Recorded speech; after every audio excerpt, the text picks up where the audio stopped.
श्री शिवाजी विद्या मंदिर चाकण या ठिकाणी वार्षिक स्नेह संमेलनाच्या निमित्ताने उपस्थित सर्व पालक सर्व विद्यार्थी यांचं सहर्ष स्वागत। आज सकाळपासून आपण विविध देशातील संस्कृती त्या ठिकाणचं वेगवेगळ्या कला आपण पाहिलेल्या आहेत।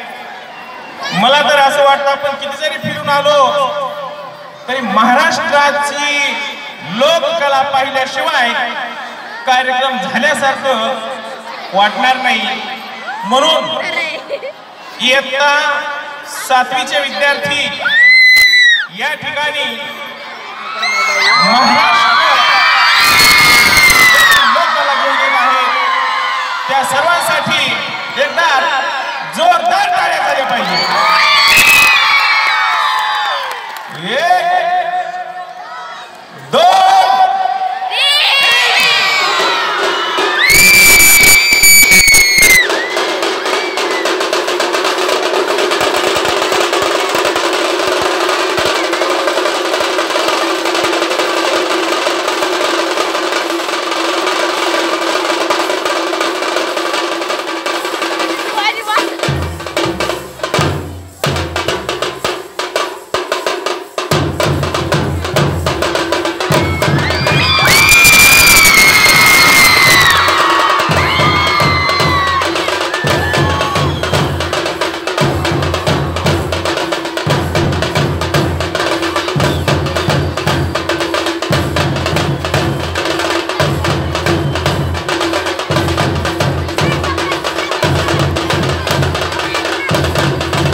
हॅलो, महाराष्ट्रामधील विविध उत्सव असतील, गणेशोत्सव असेल, शिवजयंती असेल, कानावर जो आवाज पडतो तो आवाज म्हणजे ढोल ताशांचा आवाज। या आवाजाने या ठिकाणी या कार्यक्रमाची सुरुवात झालेली आहे। इयत्ता 7वीच्या ग्रुपची या ग्रुपला मार्गदर्शन केलेले आहे Shrimati Jugdar madam, Shrimati Raut madam, Shrimati Raut madam, Gotarte sir आणि बाबर सर। मूळ ही जी संकल्पना आहे गेल्या वर्षापासून आपण पाहिलेला आहे की गेल्या वर्षी भारत देशातील विविध राज्यांच्या ज्या लोककला आहेत या लोककला गेल्या वर्षी सादर केल्या होत्या। या देशांतर्गत झालेल्या लोककलेच्या नंतर या वर्षी भारत देशा शेजारी जे विविध देश आहेत त्या देशामधील संस्कृती आज आपण या ठिकाणी पाहिलेल्या आहेत। आणि या देशामधून फिरून पुन्हा आपण आपल्या गावी आपल्या महाराष्ट्रामध्ये आलेलो आहोत। म्हणून पुन्हा एकदा जय महाराष्ट्र, जय महाराष्ट्र। तुमचा काही आवाज आला नाही।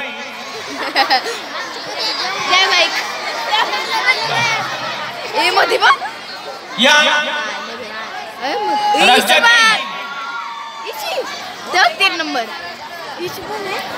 होईल या राज्यातील ज्या विविध लोककला आहेत, विविध संस्कृती आहेत, ज्यामध्ये प्रामुख्याने आवाज येतोय, सर्व काही होणार। तुम्ही शांत बसले पाहिजे। ज्या वेळेला टाळ्यांचा कडकडाट झाला पाहिजे तेव्हा टाळ्या झाल्या पाहिजे। या ठिकाणी महाराष्ट्रातील विविध प्रदेश ज्यामध्ये मराठवाडा असेल, विदर्भ असेल, पश्चिम महाराष्ट्र असेल,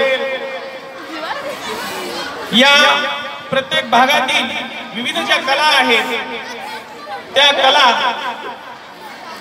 एक विशेष अशा असतात की ज्यामध्ये या ठिकाणी 2-4 ओळी ज्या आहेत की आज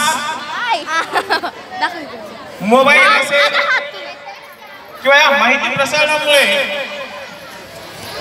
विकासामुळे ज्या जुन्या काही लोककला आहेत त्या लोप पावत चाललेल्या आहेत आणि या लोककला आम्ही या ठिकाणी पुन्हा आपल्याला त्याची ओळख व्हावी या दृष्टीने दाखवण्याचा प्रयत्न केलेला आहे।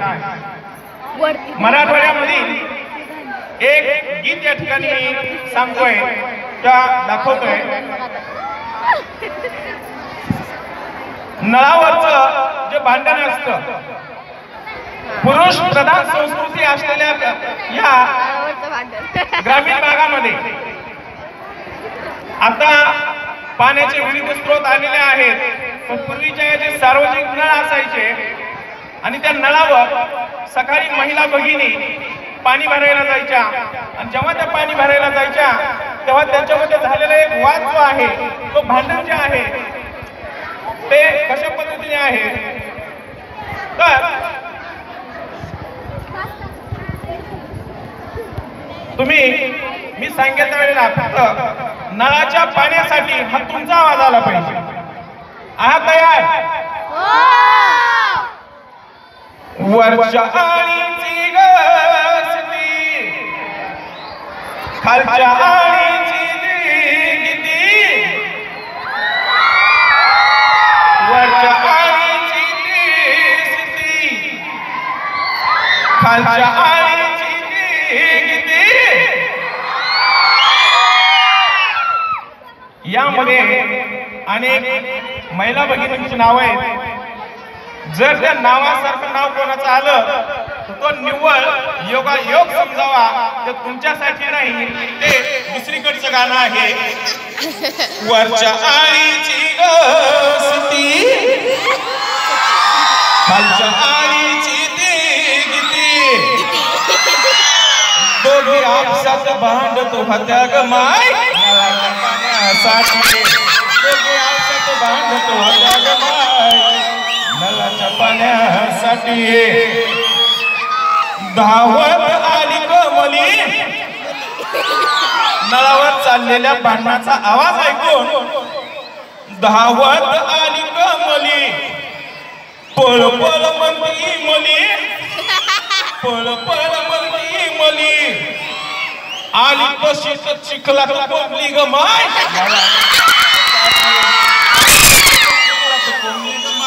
नळाच्या पाण्यासाठी। रागा रागात आली या गंगी रागा रागात आली या गंगी धर धर म्हणते या संगी धर धर म्हणते या संगी पाय घसरून पडली रंगी ग माय नळाच्या पाण्यासाठी पाय घसरून पडली रंगी ग माय नळाच्या पाण्यासाठी। आणि मग हा आवाज महिला वाढत गेल्या, संख्या वाढत गेली, तसा तुमच्या सारखाच आवाज सुद्धा वाढत गेला। म्हणून मोठ्या जोशात आली या मंडी मोठ्या जोशात आली या मंडी तिच्या हातात होती दांडी तिच्या हातात होती दांडी एका टोल्यात पाडली कोंडी ग माय एका टोल्यात पडली कोंडी ग माय नळाच्या पाण्यासाठी। भांडणामध्ये आपला बी सहभाग असला पाहिजे, म्हणून ज्याला चालता येत नव्हतं ते बी निघाले।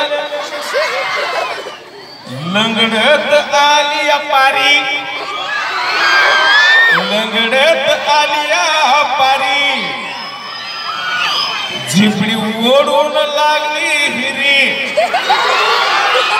झिपडी ओढाया लागली हिरी गडा गडा लोळवली केरी ग माय गडा गडा लोळवली केरी ग माय नळाच्या पाण्यासाठी 10 जणींचा जमलाय खेळ नळावर पाणी भरता भरता 10 जणींचा जमलाय खेळ नाही कुणाला कुणाचा मेळ नाही कुणाला कुणाचा मेळ त्या राधीनं लावली कळ ग माय नळाच्या पाण्यासाठी नळाच्या पाण्यासाठी त्या राधीनं लावली कळ ग माय नळाच्या पाण्यासाठी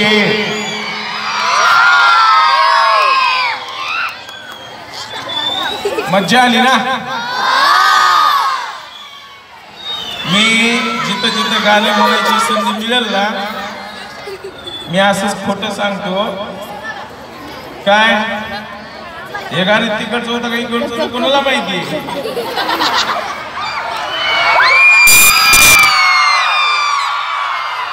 बघा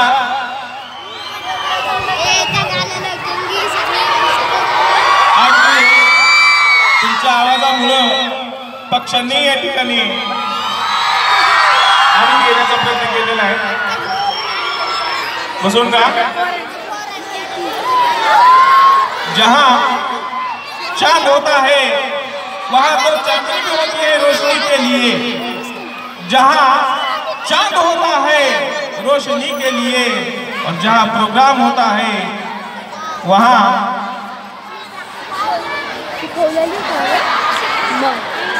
चला यामध्ये जी आपल्या लोककलेमधील एक या ठिकाणी सादर होणारी लावणी त्याची माहिती सांगतायत लीना राऊत मॅडम. नमस्कार प्रेक्षकांनो, आपल्या लोककलेचा वारसा फार मोठा आहे. मराठी भाषेला आईचा दर्जा आहे. भारतामध्ये मराठी बोली भाषा असणाऱ्या नागरिकांचा 4था क्रमांक आहे. मराठी साहित्यामध्ये विविध कला आहेत. त्यामध्ये माय मराठीचा ठळकपणे सांगता येणारा लोककलेचा प्रकार म्हणजे लावणी. लावण्याचा भावविष्कार करते ती लावणी. शृंगार रसाची दिटाईने मांडणी करते ती हीच लावणी. आणि ऐकणाऱ्याला आपल्या तालावर फिरकायला लावते ती पण लावणीच. लोककलेचा मानाचा तुरा म्हणून लावणी ओळखली जाते. अशीच एक मराठी संस्कृतीचं महत्त्व सांगणारी लावणी घेऊन येत आहेत इयत्ता 7वीच्या विद्यार्थिनी. माय मराठी गळ्यात घाली लोककलेचं लेणं, मराठमोळ गाणं हे लाख मोलाचं सोनं.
सगळं सुटलं